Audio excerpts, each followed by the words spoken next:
ਬਾਬਾ ਜੀ ਅਸੀਂ ਵੀਡੀਓ ਕੀਤੀ, ਹਾਂਜੀ ਉਹਦੇ ਤੁਸੀਂ ਕਿਹਾ ਜਿਹੜੀ ਔਰਤ ਡੇਰਾ ਸਾਂਭ ਲਵੇ, ਹਾਂਜੀ ਜਿਹੜੇ ਪ੍ਰਾਹੁਣਿਆਂ ਦੀ ਇੱਜ਼ਤ ਕਰੇ, ਹਾਂਜੀ ਚਾਵਾਂ ਬਣਾ ਕੇ ਦੇਵੇ, ਹਾਂਜੀ ਉਹ ਖਾਨਦਾਨੀ ਔਰਤ ਹੁੰਦੀ ਹੈ। ਹਾਂਜੀ ਅਸਾਂ ਇੱਕ ਕਲਿੱਪ ਹਾਂਜੀ ਕੀਤਾ, ਉਹਦੇ ਥੱਲੇ ਸਾਡੇ ਪਾਕਿਸਤਾਨ ਦੀਆਂ ਬਹੁਤ ਸਾਰੀਆਂ ਧੀਆਂ ਬੇਟੀਆਂ ਭੈਣਾਂ ਨੇ ਲਿਖਿਆ ਕਿ ਜਿਹੜੀ ਚਾਹ ਬਣਾ ਦਿਆ ਇਹ ਹੀ ਕਿਉਂ ਡੈਫੀਨੇਸ਼ਨ ਹੋਈ ਕਿ ਇਹ ਖਾਨਦਾਨੀ ਔਰਤ ਹੈ। ਹਾਂਜੀ ਯਾਨੀ ਜਿਹੜੀ ਚਾਹ ਨਾ ਦੇ ਉਹ ਖਾਨਦਾਨ। ਦੇਖ ਬੇਟਾ, ਉਹ ਮੈਂ ਧੀ ਵਾਸਤੇ ਅਰਜ਼ ਕਰਨਾ ਚਾਹੁੰਦਾ, ਅਗਰ ਇੱਜ਼ਤਦਾਰ ਹੈ ਤੇ ਡੇਰਾ ਚਲਾਏਗੀ ਨਾ। ਡੇਰਾ ਚਲਾਉਣ ਵਾਲੀ ਪੁੱਤਰਾ 1000 ਚੋਂ ਨਹੀਂ 10,000 ਚੋਂ ਇੱਕ ਧੀ ਜੰਮਦੀ।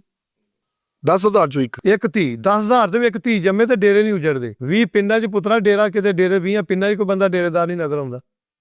ਮੈਂ ਇਲਾਕੇ ਜਿਸ ਬੈਠਾ ਮੈਂ ਕਿਹਨੂੰ ਡੇਰੇਦਾਰ ਗਿਣਾ, ਕੋਈ ਗੁੱਸਾ ਨਾ ਕਰੇ। 20 ਪਿੰਡ ਫੇਰਲਾ ਡੇਰੇਦਾਰ ਬੰਦਾ ਨਜ਼ਰ ਨਹੀਂ ਆਉਂਦਾ।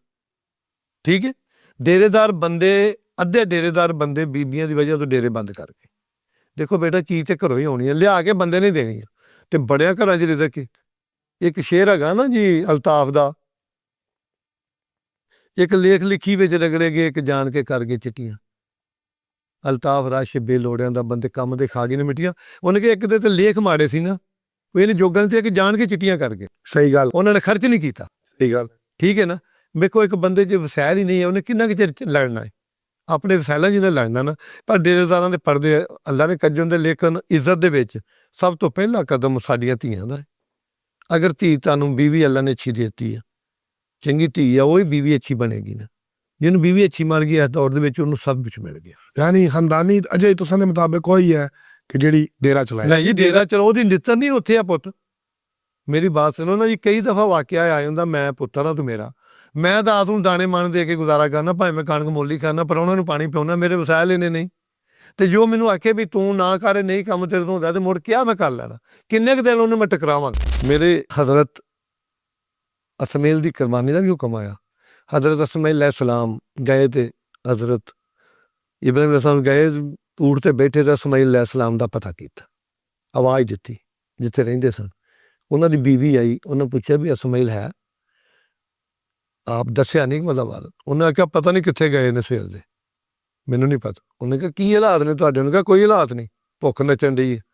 ਆਪ ਨੇ ਫਰਮਾਇਆ ਪੈਗੰਬਰ ਸੀ ਆਵੇ ਤੇ ਉਹਨੂੰ ਆਖਿਆ ਵੀ ਇਹਦੀ ਸਰਦਨ ਬਦਲ ਜੇ, ਤੇਰੇ ਦਰਵਾਜ਼ੇ ਦੀ ਸਰਦਨ ਨਹੀਂ ਠੀਕ, ਯਾਨੀ ਤੇਰੀ ਬੀਵੀ ਨਹੀਂ ਠੀਕ। ਉਹ ਪੈਗੰਬਰ ਦਾ ਬੇਟਾ, ਉਹਨੇ ਜਾ ਕੇ ਦੱਸਿਆ ਖੁਸ਼ਬੂ ਆਈ ਬਾਪ ਦੀ। ਉਹਨੇ ਕਿਹਾ ਕੋਈ ਆਇਆ? ਉਹਨੇ ਕਿਹਾ ਆਇਆ ਸੀ ਬਜ਼ੁਰਗ ਤੁਹਾਡਾ ਪੁੱਛਦਾ ਸੀ, ਕੀ ਕਹਿ ਗਏ ਸੀ? ਉਹਨਾਂ ਆਖਿਆ ਦਰਵਾਜ਼ੇ ਸਰਦਨ ਨਹੀਂ ਠੀਕ ਹੈ, ਬਦਲ ਦਿਓ। ਆਪ ਨੇ ਤਲਾਕ ਦੇ ਦਿੱਤੀ, ਦੂਸਰੀ ਸ਼ਾਦੀ ਕੀਤੀ।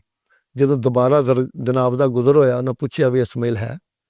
ਉਹਨੇ ਕਿਹਾ ਬਾਬਾ ਜੀ ਤਸ਼ਰੀਫ ਲਿਆਓ, ਤੁਸੀਂ ਬੈਠੋ, ਖਾਣਾ ਖਾਓ, ਪਾਣੀ ਪੀਓ, ਆ ਜਾਂਦੇ ਨੇ।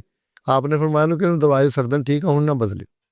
ਉਹਨੇ ਤਲਾਕ ਨਹੀਂ ਦਿੱਤੀ। ਉਸ ਧੀ ਦੇ ਵਾਸਤੇ ਮੈਂ ਇਲਮ 'ਚ ਇਜ਼ਾਫਾ ਕਰ ਦੇਵਾਂ।